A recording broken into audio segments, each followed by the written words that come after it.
मोदी इस वक्त 2019 के जो इलेक्शन आ रहे हैं उस हवाले से बहुत कंफ्यूज्ड है। पहली वजह है कि उसने अपने मुल्क का बेड़ा गर्क कर दिया है। मुल्क को जिस तरह मईशत उठानी थी, जहाज़ों में करप्शन, बहुत सारे उसके ऊपर इल्ज़ामात अंदर है, तो वो एक कोशिश उसने ये की कि पाकिस्तान के हवाले से सख्त बयानात दे के दे। उन्होंने सख्त बयान दे दिए, अंदर मुसलमानों पर सख्तियाँ की। उसके बावजूद भी जो उनकी सर्वेज हुई, उनको सामने ये आया कि जी वोट बैंक नहीं बढ़ रहा है उनका। तो मोदी कुछ भी कर सकता है। वो मतलब एक ऐसी शख्सियत है जो यू टर्न वो भी ले सकता है। अभी यही अजीम लीडर अब उसने क्या देखे, पाकिस्तान के हवाले से कितने सख्त उसके बयानात थे शुरू में, और अचानक जी वो लाहौर में तैयार लेकर आ गए, मियाँ साहब से मिले।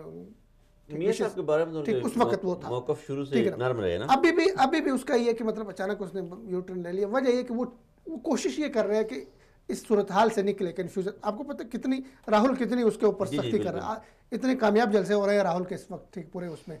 तो अगले उसकी कोई चांस नहीं, तो वो कोशिश कर रहा है कि देखे कि पाकिस्तान के साथ वहाँ पे बात करके देखते हो तो आम जो तबका है हिंदुस्तान का, जो पढ़ा लिखा तबका है, उसके लिए शायद काबिल कबूल हो मोदी कि मोदी रीजन में कोई तब्दीली करने जा रहा है। लेकिन ये